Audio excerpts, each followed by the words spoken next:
Voilà, on se retrouve pour cette deuxième partie d'émission. J'espère que la pause a été bonne pour vous et j'espère que dans cette deuxième partie, on va avoir un peu plus de meilleurs résultats. Bernard, on enchaîne ça ensemble et tout de suite, jungle TTSQ, comme dit Kevin en régie.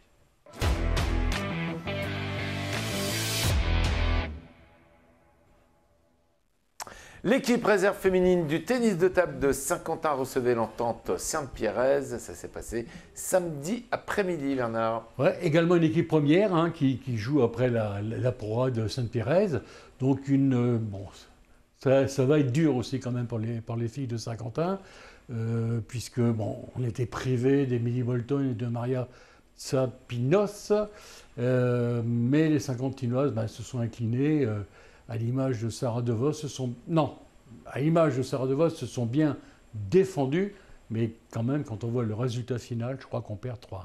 Bon, une marche qui était peut-être un petit peu trop haute pour vous. Baptiste, quel était le ressenti de cette rencontre? Cette marche était vraiment trop haute? Ouais, il y avait un écart de niveau entre les deux équipes. Dans l'équipe de l'Entente Sainte-Pierre, il y avait une ex-championne de France, donc voilà, qui avait vraiment, qui a fait quelques années notamment en pro. On a des bons joueurs aussi, des bonnes joueuses. Effectivement, on a comme disait Bernard, on était privé d'Emily Bolton ainsi que de l'autre britannique du TTSQ. Donc quand on joue avec deux joueuses majeures en moins, c'est toujours compliqué. Olga Mikhailova a sauvé les meubles en donnant le seul point du TTSQ. Mais voilà, cet apprentissage dans la Pro B est un peu compliqué, mais c'est aussi dans les défaites qu'on apprend et qu'on en tire les enseignements.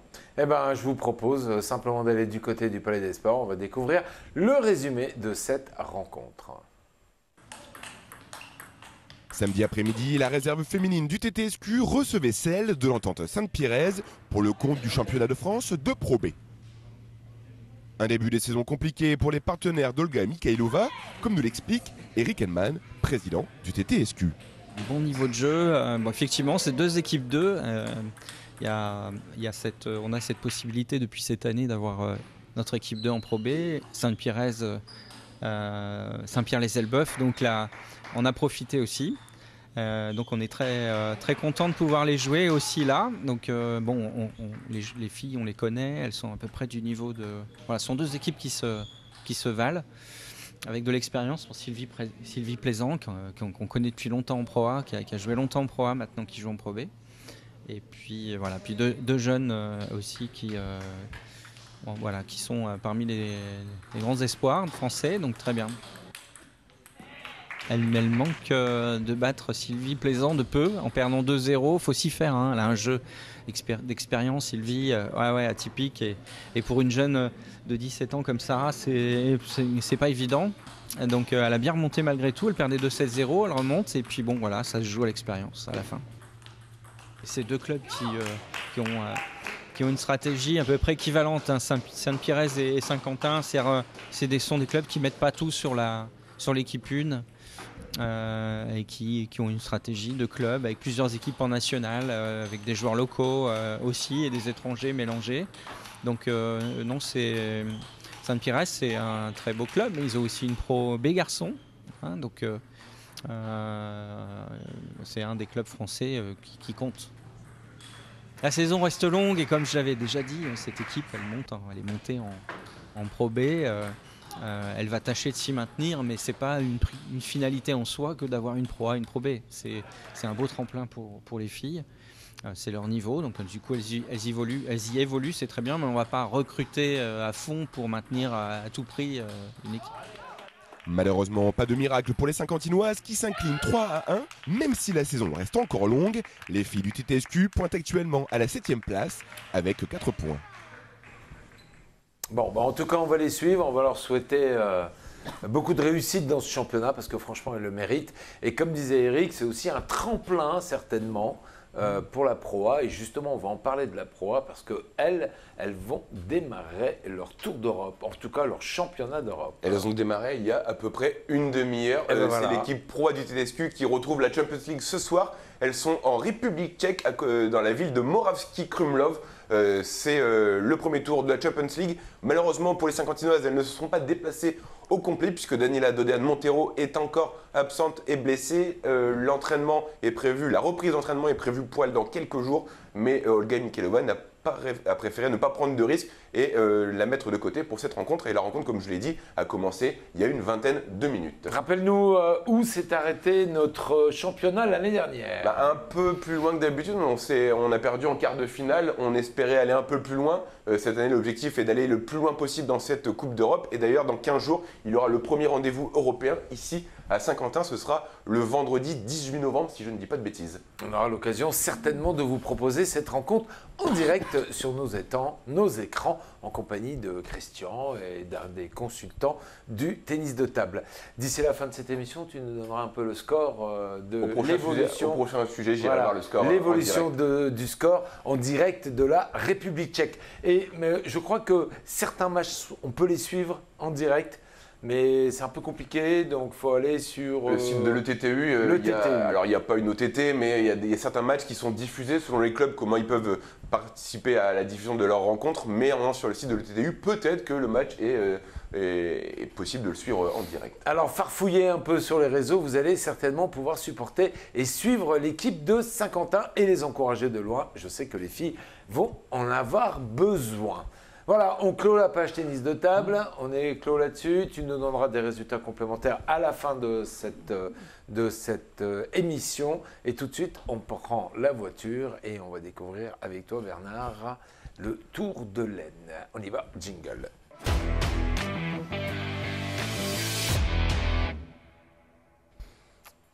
Alors, ce n'est pas vraiment tout à fait les mêmes voitures que vous allez découvrir dans le circuit du Tour de l'Aisne. C'est le 22e classique Tour de l'Aisne qui se déroule ici à Saint-Quentin et qui démarre de Saint-Quentin, enfin même plutôt du côté de Clastres, puisque c'est là où tu nous en parles. Voilà, tout à fait. C'est une édition qui dure 3 jours. C'est le 4, 5, 6 novembre. Le départ, comme tu l'as dit, c'était à Clastres et on va voir des images que Stéphane nous a tourné. Et puis ensuite, ça se passe autour de Laon, Soissons, avec un parcours de 560 km. Avec la fameuse montée historique de Laon. Ah bah oui, bien sûr, oui. Et puis des belles voitures, tu vas voir. Ouais, c'est ce que vous allez découvrir. Alors, chaque année, on essaie d'accorder un peu de visibilité à cet événement. Stéphane était sur la ligne de départ.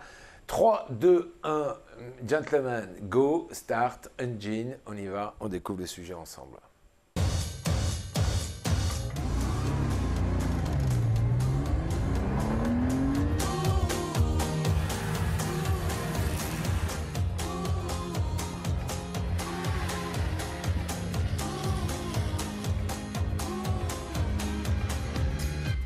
Un peu plus de 60 pilotes venus de toute la France, de Belgique et de Suisse se sont retrouvés sur le circuit automobile de Clastres pour la première épreuve du 22e rallye classique Tour de l'Aisne. Un rallye dont l'originalité n'est pas de faire des temps scratch, mais d'être le plus régulier sur les routes axonaises. On leur donne une moyenne à respecter d'un point A à d'un point B. Et donc il y a un appareil dans chaque auto qui est relié GPS et qui nous indique le temps que l'auto va mettre.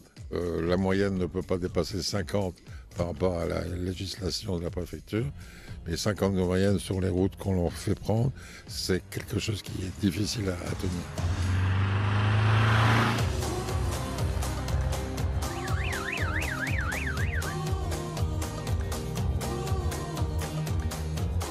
L'intérêt de ce rallye, c'est d'abord la qualité de l'organisation, bien évidemment, avec des roadbooks sans faille, un timing précis et assez rapide et une cadence qui est assez acceptable par rapport à certains rallyes où on a de nombreuses heures d'attente ou de minutes, peu importe. Mais disons que la cadence est là, le rythme, le plaisir de rouler dans des conditions un peu satisfaisantes, surtout pour le rallye historique. Et puis de la régularité comme on aime, avec un petit peu de navigation qui apporte un peu de sel ou de piment à la manifestation. Donc c'est très bien. Vous allez partir à 10h. Voilà, on est dans un cadre tout à fait satisfaisant et particulier qu'on adore.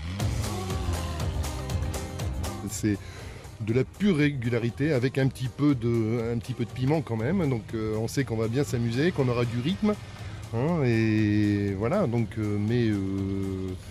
voilà, ça va changer un peu du rallye de navigation. On a affaire à des passionnés qui bichonnent leurs autos. Ce sont pour eux des bijoux. Notre mot d'ordre, que j'essaye d'appliquer depuis des années, c'est la convivialité. On reçoit les gens dans un hôtel qu'on privatise pendant 3 jours. Ça crée une ambiance. Les gens nous connaissent, ils savent que nous sommes des gens quand même sérieux. Tous les participants reviennent parce qu'ils savent que chez nous, il n'y a pas de triche, il y a des contrôles, il y a des commissaires qui sont toujours là en place et qui vérifient tout ce qui se passe sur la route. Donc les gens reviennent avec plaisir. Le rallye classique Tour de l'Aisne, c'est aussi une caravane de 150 personnes, équipage et organisation. Avec cette 22e édition, la classique est devenue une référence des rallyes de Navi Régularité Nationale. Un rallye de 590 km sur les petites routes au cœur du département. Un week-end qui allie plaisir du pilotage et convivialité.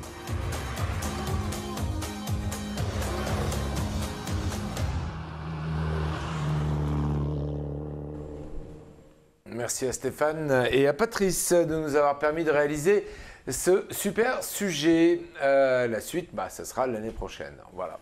Allez, on change de thématique et on va rester dehors. Et enfin, peut-être on va rentrer plutôt à l'intérieur et on va parler de foot, mais de foot en salle. Jingle.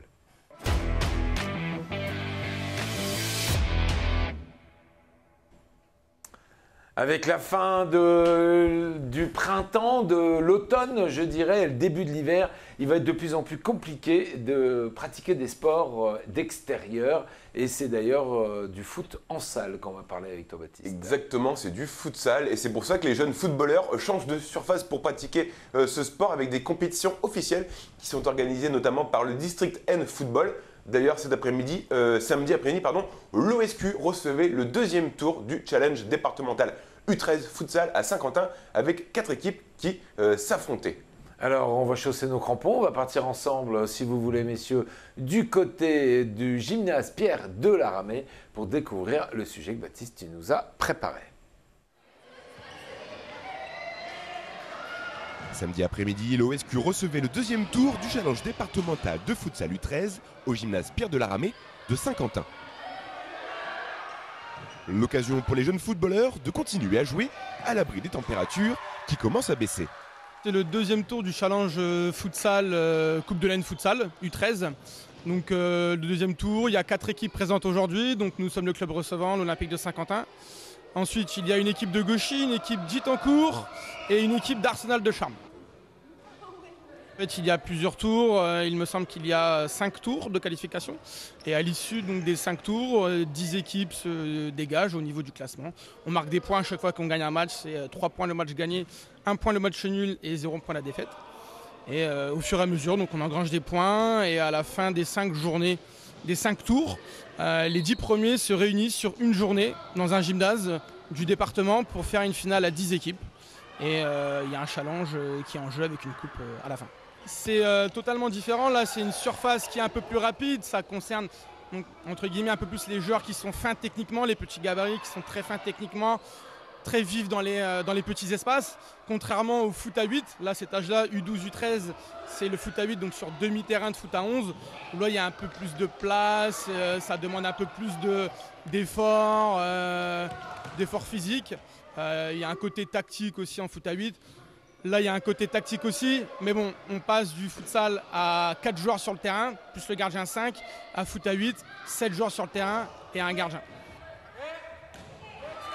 Vraiment, ces tours-là de futsal, ce challenge futsal, moi, c'est vraiment ce que je leur dis, c'est prenez du plaisir. C'est une petite parenthèse plaisir dans la saison où, voilà, jouez, faites-vous plaisir, on ne se prend pas la tête, on gagne les matchs, c'est bien, on ne gagne pas les matchs, c'est pas grave. Moi, le plus important pour moi, au sein en tout cas du club de l'OSQ, c'est la préformation et amener les joueurs. Donc moi, c'est une génération un peu charnière, U13, parce qu'on passe du foot à 8 au foot à 11 l'année prochaine. C'est des garçons qui, dans 6-7 mois, vont jouer en foot à 11. Donc il faut déjà aussi les préparer au grand terrain. Donc moi, c'est vraiment le futsal, une petite parenthèse, plaisir dans la saison. L'occasion aussi de découvrir de jeunes footballeurs aux idées déjà bien arrêtées. Je me suis intégré avec des joueurs de foot, surtout mon préféré, qui m'a inspiré dans le foot et depuis je continue. Faire remarquer et pour voir si j'aurai des fans. Il reste encore 3 tours à disputer pour ces équipes qui ne rêvent que d'une chose, se qualifier en finale pour ramener la coupe à la maison. Bon, on va espérer de pouvoir compter sur la jeune génération pour nous ramener notre fameuse coupe à la maison. Hein. C'est des jeunes comme ça, ils sont talentueux, ils ont vraiment envie ils ont de la niaque et pour y avoir été samedi après-midi, c'est vrai que voilà, l'esprit de convivialité règne parce que c'est des compétitions qui sont officielles, mais vraiment c'est une parenthèse comme le dit François dans le sujet. Mais en tout cas, quand il s'agit de jouer et que le coup de sifflet retentit, il n'y a plus de copains. C'est la victoire qu'on vise. Ah bah tu m'étonnes. Hein. Quand l'entraîneur dit non, mais qu'on gagne, qu'on perde, non. Et les jeunes, quand ils sont sur le terrain, ils veulent gagner. Qui faisaient la tête après une défaite. Hein. La tête était basse et on se remobilise avec les copains pour le prochain. Exactement. Allez, une autre parenthèse qu'on va vous offrir maintenant, on va parler de BMX.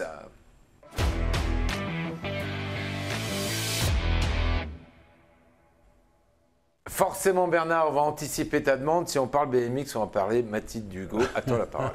Oui, Mathilde, qui est entraîneur au BMX de Saint-Quentin, elle organise régulièrement, quand il y a des vacances comme ça, elle organise des stages qui sont... et puis tout le monde veut s'entraîner avec Mathilde. On rappelle son palmarès, vice-championne d'Europe et tout. Et puis l'expérience qu'elle a. Et donc là, elle organisait un stage là, pendant les vacances. C'est plus de 20 gamins, 20 jeunes qui sont venus.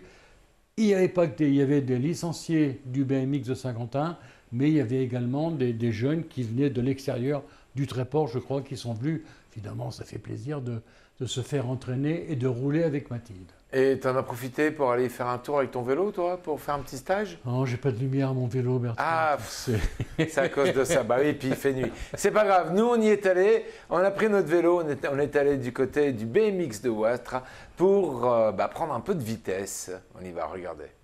On va travailler le pompé, ok? On va continuer. Vendredi dernier, Mathilde Dugo, qui entraîne au BMX Saint-Quentin, organisait un stage autour de cette discipline, ouvert aux licenciés du club, mais également aux extérieurs. Oui, j'ai organisé ce stage pour les vacances. Je me dis que ça fera un petit stage d'Halloween pour occuper les enfants une journée. Ça sera l'occasion de les faire progresser et puis qu'ils puissent profiter de la piste toute une journée. Donc du coup, c'est l'accueil à 10h. Ensuite, petit échauffement en dehors du vélo. Ensuite, ils vont rouler toute la matinée. On va se concentrer plus sur le départ et la première ligne. Ensuite, on fera la pause repas à midi et on repartira sur la technique toute l'après-midi jusqu'à 16h30. L'objectif, du coup, c'est que les plus grands, ils peaufinent un petit peu leur technique et que les plus jeunes, du coup, qui débutent, eux, ils soient de plus en plus à l'aise sur le vélo et qu'ils voient aussi un petit peu ce que c'est de rouler en groupe avec des plus grands. L'objectif, c'est vraiment qu'ils continuent de faire du vélo, de bouger, de ne pas rester devant la télé toutes les vacances. Il était ouvert à tous les licenciés de la fédération de cyclisme. Donc en fait, chaque personne qui a une licence, même les clubs extérieurs, peuvent y participer. On a 18 jeunes aujourd'hui, donc on en a 14 du club de Saint-Quentin et on en a 4 du Tréport. Des jeunes passionnés qui n'ont pas hésité à faire des kilomètres pour participer à ce stage, comme Hugo, qui nous vient du Tréport. Lilio, donc mon copain, il est venu faire un stage en avril ici et du coup la piste me plaisait, je suis venu. Alors moi ça fait 1 an et demi que je pratique et j'ai choisi le BMX parce que mon père avait un copain qui en faisait et ce sport il m'a plu direct, rien qu'à l'aspect visuel. C'est l'aspect vitesse, les risques aussi parce que on prend des risques dans ce sport, c'est un sport extrême. Je découvre de nouvelles pistes, de nouvelles bosses avec un entraîneur différent, donc de nouveaux aspects techniques et oui ça m'améliore. Clairement oui, j'ai envie d'aller au plus haut niveau possible. Après la route est longue mais on s'améliore. Au-delà de se perfectionner durant une journée, l'objectif était de prendre du plaisir sur la piste pour continuer de pratiquer sans jamais s'arrêter de rouler. Bravo à Mathilde, je rappelle qu'elle est entraîneur bénévole au sein du club et qu'elle donne de son temps pour mobiliser ces jeunes et partager sa passion. Voilà, on a été complet sur ce stage et tout de suite je vous propose maintenant de découvrir la rubrique des résultats.